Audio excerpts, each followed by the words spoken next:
As you guys know, I've been working on the stories about Jimmernam. And so far, I've been working on bits and pieces, and I plan to put it all together sometime soon. The beginning of that story starts with Gonzo, who was a podcast network.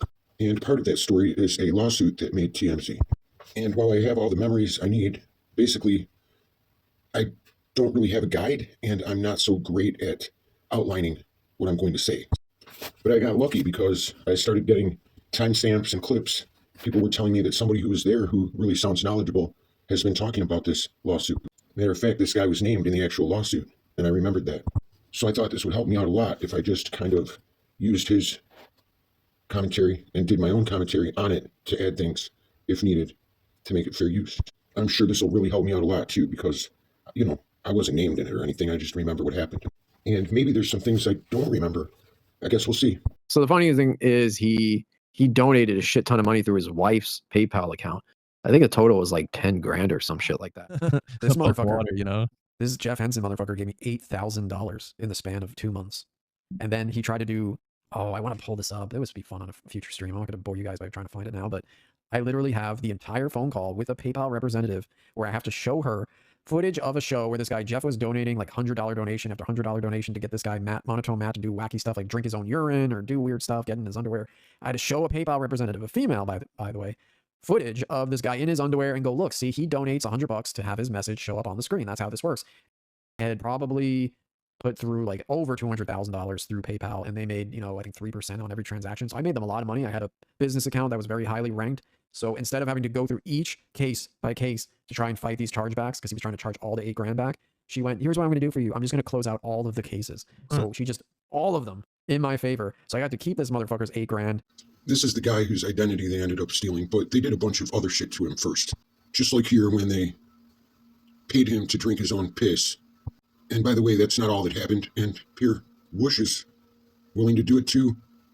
They were all trying to collect up these whack packers from the Stern Show, and anybody who called more than 2 or 3 times would get a show on one of those networks. And most of these people just didn't know any better. They didn't really realize they were being taken advantage of. They thought that it was just fine. Go get a bowl. I just told you I don't have a cup. I don't have a bowl. I don't think so. Here, wait, let me go see. Let me go see. Wait, you know what? I think I would drink it for $100. That's your own piss. I would do it for $100 too. Yeah, how big is the whole bottle? Is full? That bottle that he's holding? And he has to drink all of it, or just like taste it, like a sip, a gulp. You have to gulp. Just a gulp. Wait, how much? And then after he created Gonzo Podcast, he tried doing chargebacks on all of the fucking donations. And I, no joke, I had to call PayPal, and I had like a really good reputation with PayPal because I made them like a lot of money through fees. So I had like it was called Premier account or something. And I had to literally show the support rep videos of Monotone Matt in his underwear, drinking his own piss, and show the woman, look, see, he donated $100 for this guy to drink his own pee, and you see his message appear at the top. That's what he's paying for. And the woman was like, oh, I have this all recorded, by the way. She's like, oh, that's so funny. It's so interesting. Like, yeah, I see. You fulfilled the promise. And she said, here's what I'm going to do for you. I'm going to close all of the cases in your favor. So I got to keep this guy's $10,000. And then he went to fucking prison. And he's still there. He's still there until 2030. Yeah, I never took the $20,000 check. That's when I realized things were like shady. And I called him out on a show. I said, this guy is a fucking criminal. He sued me for defamation. So what he basically did, he used the lawsuit as a legal way to dox me, like my name and my address, and then attach lies. Because you can make up a lawsuit and say whatever the fuck you want in it. So he wrote this whole paragraph about Pod Trash saying, oh, he said he was going to give Matt 70% of donations, and then he was sending Matt drugs across the border, and it's like all of it was lies. That whole fucking network started because I called this guy out as a criminal. Otherwise, he would have been laundering his money through Pod Trash. I would probably be in jail right now or prison if I accepted that check. It started because they figured out they could use it to launder the money, not because of you. I'm sure they got the idea of how to take advantage of people who didn't know what was going on, though, from you. I used to listen to audio from Pod Trash when my friend was given a show there early on. But I only listened to his show. I do know, and I have an email from way back of him telling me that you thought they were shady from the beginning, at the very beginning. So the 10 grand you knew was stolen money. Or the 8 grand, but still you didn't report it then. He's offering $50 to $100 a show on Bleach just to make fun of Jimmernam. I don't know. blame him. I know. It was blood money, man. He was defrauding elderly couples out of like 300 grand. Then he stole that guy Monotone Matt. So he went to that guy Monotone Matt's house, and then he got him drunk and stole his wallet, and then fled the state and started a new identity with that guy's identity. Yes. And defrauded another company out of like $300,000. He bought a $125,000 Mercedes. This Firewatch company that was like a recruitment company. Got arrested in Chicago by the feds, and then they moved him to some prison in Alabama. I'm 99% sure it's Alabama, something like that. Yeah, it's fucking crazy, man. I'm going to add the article here, and you can pause it and read the whole thing if you want, and I left the header so you can find it online if you want to verify. It gives all the dates, which come into play soon. And here we're getting some of the story right, at least. And yeah, I'm surprised they didn't kill me. They sent private investigators after me. They like put out my social security number. They had people following me. They had people showing up to where I lived. They sued me on top of that. There was a lot of I shit. just remember they slashed Jimmernam's tires allegedly, and they also sent a guy in a chicken suit to his apartment. Telegram. Yep. The chicken telegram. Jimmernam's mad at me is because when this shit was going down, he wanted me to team up with him. And I saw what he was doing, and he was like doxing this guy's children. I'm like, well, like the guy's a piece of shit, but his children have nothing to do with it. And his wife is a victim too, because he married this woman to simply use her bank accounts to launder his money through. The truth is that they were already doxing his family by then, and there were Twitter accounts with his ex-wife's name, picture, and their kids, photos of where they lived, everything. And the address and the phone numbers were on there. One of those accounts is still there in existence, but I don't plan to show it, obviously. That's why the PayPal money was coming through his wife's PayPal. Jimmernam's response was be like, I'm going to dox your kids and put your kids' names out. I was like, no offense, man. I'm going to handle it the way I'm going to handle it. I'm going to prove that I'm not defaming him by pulling up his criminal history and showing that it's all true. I was really surprised to hear him acting like showing something on a stream is proving something to a judge for a lawsuit. I'm sure the judge was a big fan. Now we're going to go over the actual lawsuit and the dismissal by the judge. And I plan to show how and why it got dismissed as well. But let's listen to more. The first step was me showing it wasn't defamation because everything I said was true. He was in a masonry. What's it called when you're a mason?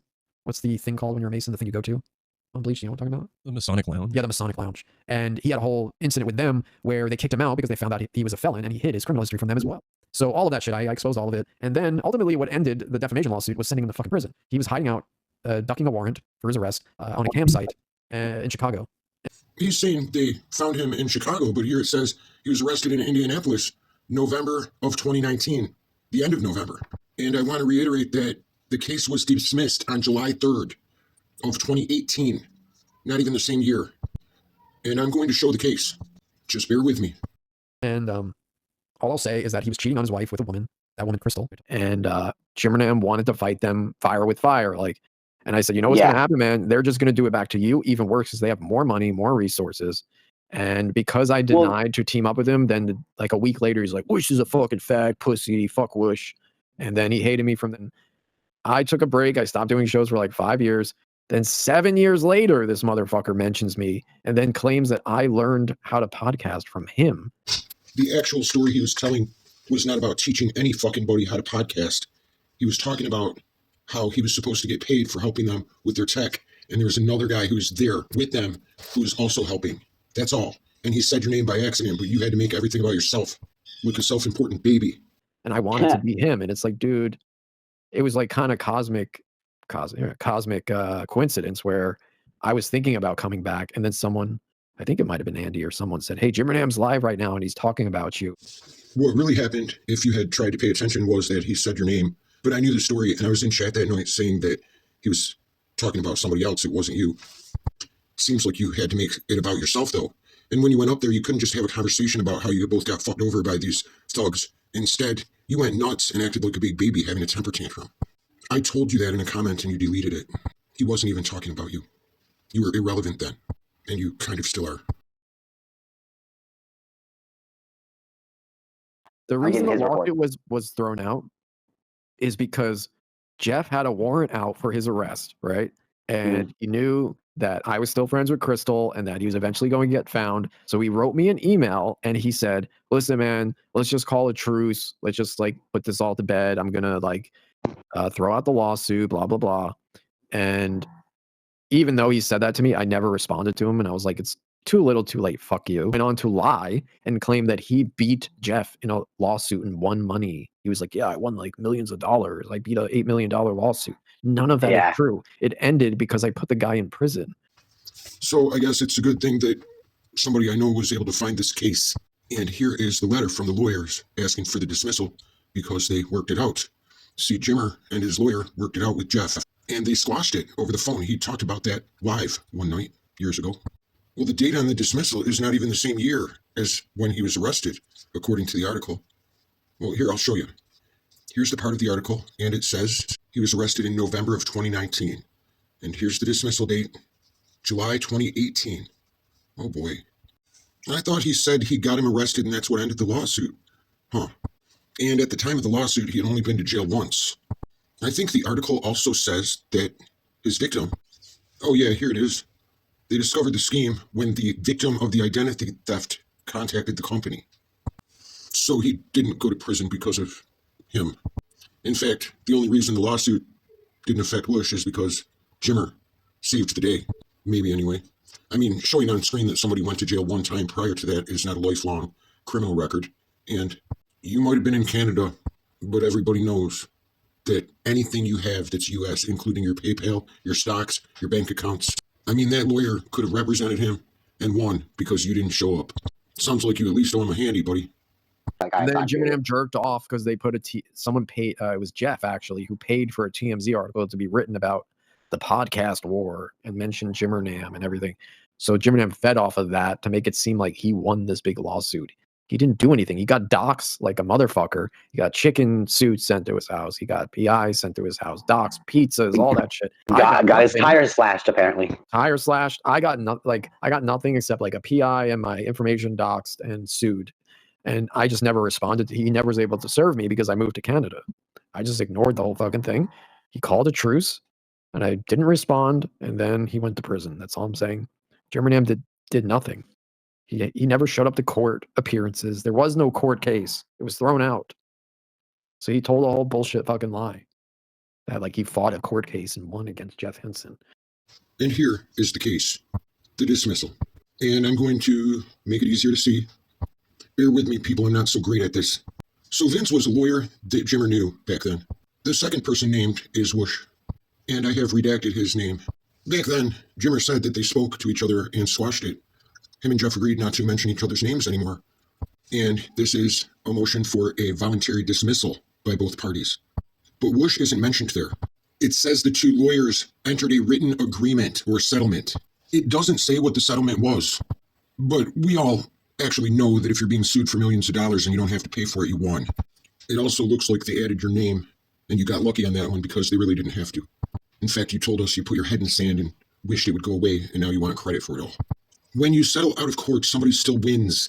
If you beat a lawsuit, you won. Jimmer never said he won money. He just said he won the lawsuit, which he did. And you did too, because somebody put your name there. Otherwise, you can live in Canada, but all your American assets could be seized, and everybody knows it. Those lines that are highlighted in yellow just dismiss you all from facing the bench judge. It doesn't mean that you were dismissed without consequence. This shit was settled, obviously. So Jimmer kept his end of the deal, but he had no idea that they were going to go ahead and hire all these losers and bottom feeders to keep trolling him on their own network. That was why that all happened. But you pretend like he got arrested right then. But he didn't get arrested right then after the lawsuit. You didn't get him arrested. He went on to continue to pay people to take over all the shit he was already doing. Now, I have a little message for Whoosh, and that is that I was easy on you this time, even though you're really dumb. But I was easy on you because this video is going to go in the Jimmer playlist, but it's going in the one that says Whoosh too. The one where I made a little fun of you and you got salty about it. And you've been riding my dick ever since. This has been so entertaining for me that I just sat back and let you keep doing it because it just got better and better. So now I'm going to goof on you a little bit more after this.